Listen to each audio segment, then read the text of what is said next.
안녕하십니까. 잠실 서울비뇨기과 장진석 원장입니다.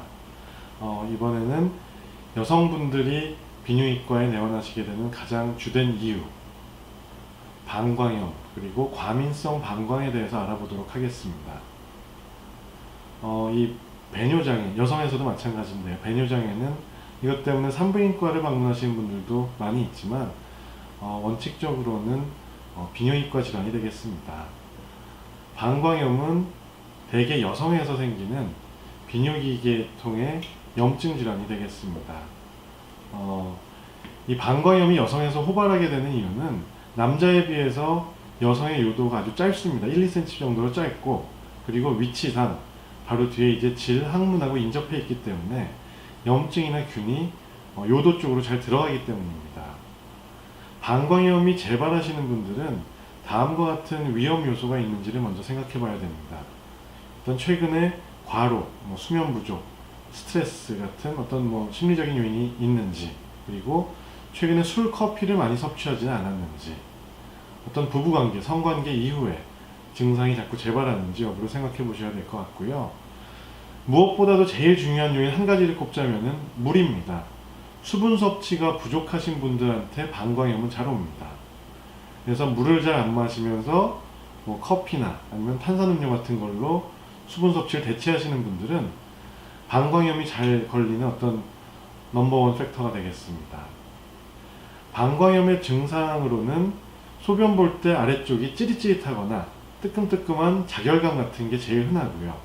소변이 자주 마렵거나 잘 참지를 못하는 빈뇨, 절방뇨 같은 증상들, 그리고 소변 마려워서 화장실 가셨다가 보고 나오면은 돌아서면 또 마렵고, 이런 잔뇨 증상 같은 게 흔합니다. 그리고 아랫배가 좀 무지근하거나 심하신 분들은 눈으로 보기에 피가 비치는 분들도 있으세요. 유관적 혈뇨가 동반되는 경우도 있습니다. 방광염이 의심될 때는 기본적으로 소변 검사를 시행하게 되고요. 배뇨한 후에 그 잔뇨가 얼마나 남는지, 그 소변량을, 잔뇨량을 체크해봐야 적절한 약물 투여를 할 때 고려사항이 되겠습니다. 어떤 경우에는 요로 결석하고 증상이 간별을 요하는 경우가 있기 때문에 엑스레이를 찍는다든지 조영제를 맞고 경정맥 조영술 같은 거를 시행해봐야 하는 경우도 있습니다. 방광염이 일단 진단되면 적절한 항생제를 주사로 맞거나 먹는 약을 처방을 드리게 되고요. 짧으면 한 3일, 길면 한 7일 정도 치료를 받으시면 대개 완치가 됩니다. 재발을 막기 위해서는 말씀드렸다시피 물을 많이 마시고 자극성 있는 술, 커피나 아니면 음식물 섭취를 좀 삼가하고, 성관계는 완치 판정됐을 때까지는 피하시는 게 좋겠습니다. 과민성 방광이라는 질환이 있는데요. 앞서 말씀드린 방광염과 더불어서 같이 설명드려야 하는 질환입니다. 과민성 방광, 영어로 overactive bladder라고 하는 것은 증상 자체는 방광염하고 구분이 잘 안 될 수도 있습니다. 근데 키 심텀, 주 증상은 절방뇨가 되겠습니다. 그리고 흔히 빈뇨가 동반됩니다. 절방뇨라고 하는 것은 소변을 잘 참지 못한다는 얘기고요. 심한 경우에는 이게 소변을 지리는 것까지 이어질 수가 있어 절박성 요실금으로 진행할 수도 있고요. 빈뇨라는 것은 말씀드렸지만 소변을 자주 보는 걸 의미하겠죠. 방광염에서하고는 다르게 소변 검사를 해보면은 그 염증이나 세균이 관찰되지 않는 경우가 많습니다. 따라서 치료에 사용되는 약제도 그 방광염하고 다릅니다. 과민성 방광은 치료가 조금 다른데요. 일단은 배뇨 습관을 교정하는 것이 제일 중요합니다. 물을 많이 마시면서 소변은 약간 참아서 일정하게 한 3시간마다 하는 게 제일 좋거든요. 타임드 보이딩이라고 하는데 이게 제일 중요합니다. 흔히들 잘못 알고 계시는 게 소변을 참으면 병된다 이런 얘기들을 많이 하지만, 이거는 3시간 4시간마다 일정하게 배뇨를 하는 일반 정상인의 경우에 차가 막혀서 7시간 8시간을 참았다 예를 들어서요, 그런 게 안 좋다는 겁니다. 그런 과하게 참는 거를 요구하는 게 아니라 30분 1시간 간격으로 소변을 자주자주 보시는 과민성 방광 질환 환자분들은 약간 참아서 규칙적으로 보는 게 오히려 중요하다는 얘기입니다. 두 번째 치료로 중요한 거는 약물 치료가 되겠는데요. 방광염하고는 달리 그 소변에서 염증이나 균이 없기 때문에 항생제나 소염진통제는 도움이 되질 않습니다. 그래서 항콜린제라고 하는 증상 완화, 좀 참는 힘을 길러주는 약제가 있고요. 요즘에는 베타미가라고 하는 또 다른 기존의 약제도 있기 때문에 정확히 진단을 내린 후에 약을 적절히 쓰는 것이 좋겠고요.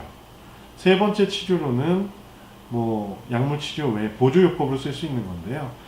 그 병원에 오시면은 자기장 치료기라는 게 있어서 그 모드를 과민성 방광 모드로 놓고 치료를 하면은 도움이 많이 되는 것으로 알려져 있습니다.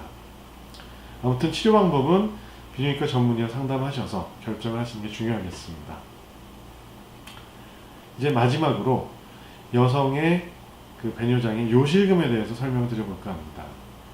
요실금이라고 하는 질환은 본인의 의사와는 상관없이 소변이 나와서 속옷을 적시게 되는 증상입니다.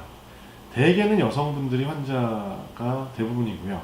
남자에서도 어떤 전립선 암으로 수술을 하신 이후에는 요실금이 올 수 있습니다.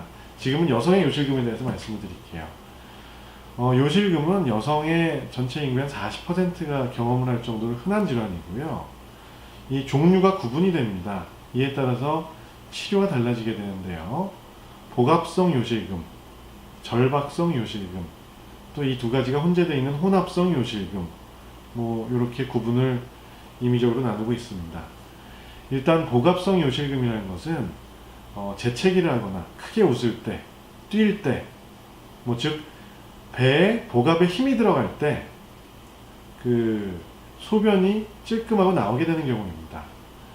복압성 요실금은 그 자제분들을 아래쪽으로 질식분만을 하신 경험이 많거나 또는 염증이 있거나 이럴 때 심해지고요. 체중이 많이 나가시는 분들, 폐경 후에 또 노화가 진행될수록 증상이 악화될 수 있습니다. 두 번째로 절박성 요실금은 좀 전에 말씀드린 과민성 방광하고도 깊은 연관성이 있는데요. 소변 마려운 느낌이 들면 참지를 못한다. 이게 절박요라고 했는데 이러면서 화장실에만 가다 보면은 이미 속옷에 지려 있는 겁니다. 이거를 절박성 요실금이라고 합니다. 역시나 아까 말씀드렸던 그런 약물 치료가 효과가 있고요. 요실금이 있을 때는 우선적으로 비수술적인 치료요법을 고려해 볼 수가 있고요. 여기에는 약물 치료, 아까 말씀드린 항콜린제 같은 게 도움이 좀 될 수 있고, 케겔 운동이라고 하는 골반 근육 강화 운동 이런 게 있고, 바이오 피드백이라고 하는 치료 방법, 전기 자극 치료, 또 체외 자기장 치료 같은 방법들이 있습니다. 특히 이거는 절박성 요실금일 때 또 도움이 많이 되고요. 복압성 요실금의 경우에는 진단 후에 바로 수술을 선택할 수도 있습니다.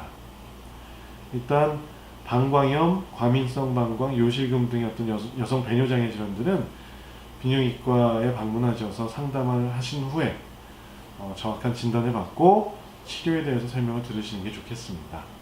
이상입니다. 감사합니다.